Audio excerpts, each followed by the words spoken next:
Mes chers collègues, dans notre monde devenu interconnecté à l'extrême, le développement du 5e standard de télécommunications mobiles est au centre de l'attention d'un très grand nombre d'acteurs internationaux et les enjeux financiers, économiques, sociaux et écologiques sont colossaux. Si cette future technologie ne risque pas de bouleverser notre manière d'utiliser notre téléphone portable, sauf à nous faire gagner quelques secondes lors du téléchargement lourd, elle va changer en profondeur la manière dont les industries vont se servir de l'Internet mobile. La 5G permettrait, parlons à ce stade au conditionnel, puisque la technologie n'est pas encore opérationnelle à 100%, permettrait d'accélérer si fortement les échanges de données que l'usage des voitures autonomes, de la e-santé, de la robotique et ce que l'on appelle l'Internet des objets exploseront. Mais pour cela, il y a plusieurs étapes fondamentales. La question des fréquences utilisées par cette nouvelle technologie, la question du déploiement du réseau et la question de la diplomatie. La clé de cette nouvelle technologie se situe dans l'utilisation des fréquences les plus élevées du spectre des ondes radio qui permet de transporter beaucoup plus de données que dans la 4G.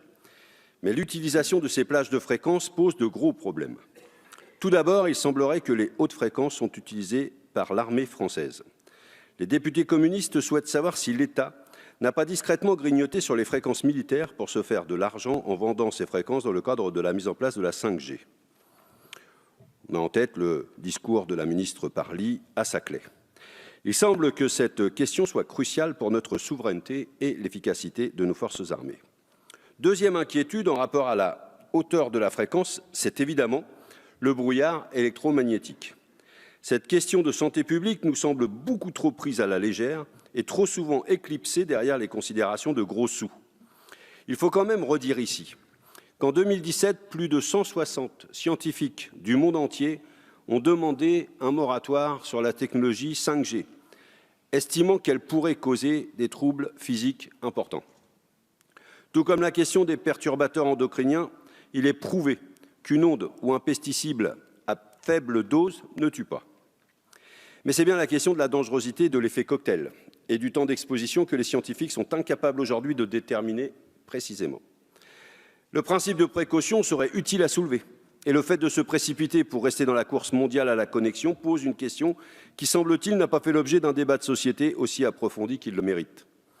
Pourtant, nous le voyons avec les compteurs Linky, la population française reste inquiète par ce sujet.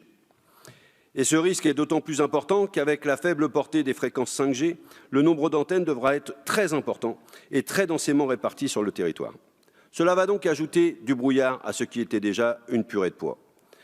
La 3G, la 4G, la Wi-Fi, le Bluetooth et encore les nouveaux compteurs d'eau, de gaz, d'électricité comme Linky qui échangent des données très régulièrement avec leurs infrastructures centralisées via des ondes radio. Imaginons, Madame la Ministre et Messieurs les rapporteurs, que nous sommes aujourd'hui dans un espace type du micro-ondes. Pour cuire ou pour réchauffer une viande, il suffit de mettre une forte dose d'ondes pendant un temps très court. Mais qu'est-ce que ça donne quand on met une petite dose d'ondes avec un temps très long? Peut-être que ça cuit aussi la viande. Je ne vous ferai pas la recette du gigot de 7 heures, mais imaginons que dans les micro-ondes, on peut être les choses. Et moi, je ne voudrais pas être le morceau de viande qui sera cuit au bout de 40 années avec le micro-ondes que vous nous inventez. Mais l'autre problème, c'est celui de la densité d'un tel réseau, c'est l'augmentation de sa vulnérabilité.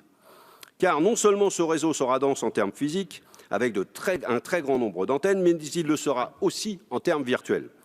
L'architecture des réseaux 5G sera fragile, car extrêmement décentralisée, et permettra la mise en place d'une virtualisation accrue des cœurs de réseau en lien avec les entreprises qui hébergeront ces données sensibles.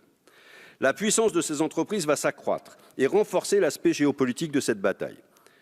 Et l'attaque d'un réseau, qu'en est-il à l'heure d'une virtualisation ou d'une décentralisation des logiciels et des données d'entreprise, de l'Internet des objets, des voitures autonomes ou demain des opérations chirurgicales à distance pourrait avoir des conséquences bien plus graves que l'arrêt du téléchargement du film que nous avions envie de regarder dans le train. Et évidemment, le problème majeur qui se pose à court terme, c'est bien sûr celui des entreprises qui construiront ce réseau. C'est là que nous rentrons dans le cœur de la présente loi.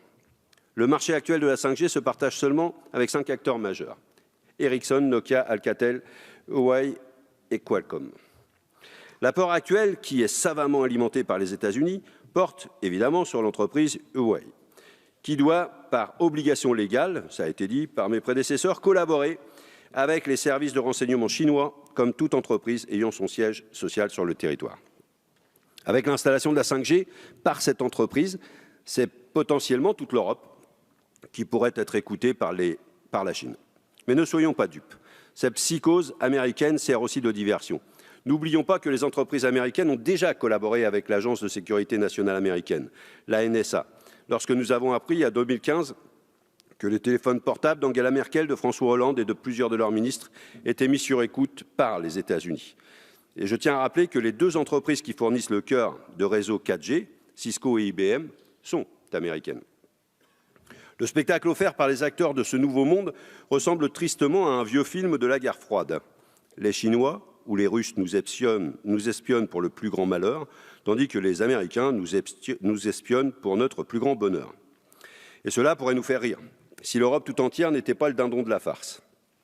L'Union européenne n'a pas pu ou n'a pas su maintenir son entreprise, ses industries d'équipementiers et entreprises de télécommunications de pointe. Et nous nous retrouvons aujourd'hui entre le marteau chinois et l'enclume américaine, ou l'inverse. Car c'est là où le bât blesse. De l'avis de beaucoup de spécialistes et pour certains opérateurs français, Huawei est l'une des seules entreprises au monde à pouvoir proposer de la technologie 5G mûre et abordable financièrement. Voilà que nous sommes pris au piège de l'absence d'ambition politique. Quant à la lutte contre la désindustrialisation des pays européens, les communistes vous avaient prévenu. Alors que la France a laissé Alcatel se faire racheter par Nokia en 2015 sans vraiment se battre, puis n'a rien dit quand l'entreprise a annoncé la suppression de 2000 postes en Europe, dont 1000 en France, voilà que vous vous rendez compte enfin de la valeur des emplois que vous avez laissé détruire. Dommage, c'est trop tard. Pour rappel, Nokia bénéficie des largesses du CICE et a reversé près d'1,8 milliard d'euros de dividendes à ses actionnaires l'année dernière. L'une des questions de fond est donc bien celle de la volonté politique pour construire une souveraineté industrielle, particulièrement dans ces secteurs d'avenir. Peut-être qu'avec des outils que nous, députés communistes, réclamons depuis très longtemps, comme la nationalisation temporaire des entreprises nécessaires à notre souveraineté en cas de rachat, nous ne serions pas là en train de pleurer en nous protégeant tant bien que mal contre Pékin et Washington. En attendant, nous voilà obligés soit de coopérer avec une entreprise chinoise au risque d'être la cible d'attaques économiques de M. Trump et d'être espionnés à une échelle gigantesque par Pékin, soit de mettre de côté cette entreprise en nous exposant à la colère de Pékin et en prenant un retard considérable. Retard qui aura deux conséquences. Premièrement, sans Huawei, nos opérateurs ne pourront pas déployer la 5G sur notre territoire avant 2020 comme annoncé. Et deuxièmement, beaucoup d'industries françaises et européennes vont prendre du retard, conséquemment par rapport à leurs concurrents qui auront accès à cette technologie. Mais cette course à la 5G pose aussi la très grande question écologique. Soyons directs, l'Internet vert n'est qu'un fantasme. La 5G va augmenter les besoins en électricité, puisque ce besoin est corrélé à l'augmentation des échanges de données, que le renouvellement des téléphones portables compatibles 5G va être nécessaire, sans compter l'Internet des objets qui va exploser les besoins en matériaux rares et polluants dans les batteries et les microprocesseurs qui seront intégrés. On recoupe donc la question de la souveraineté énergétique qui se pose actuellement avec la programmation pluriannuelle de l'énergie que le ministre de Rugy a présentée il y a quelques jours, et la question du consumérisme capitaliste qui nous mène droit dans le mur.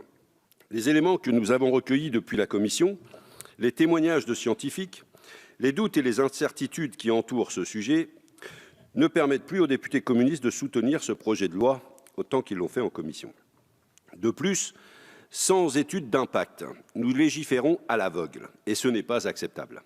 D'autre part, ce texte contribue à paver la route de la 5G qui, comme je l'ai dit, expérimente à l'échelle planétaire un réseau de communication qui semble aujourd'hui fragile, met en place des fréquences d'ondes dont nous n'avons aucune preuve de leur innocuité et surtout sera un véritable carnage écologique. Je vous remercie.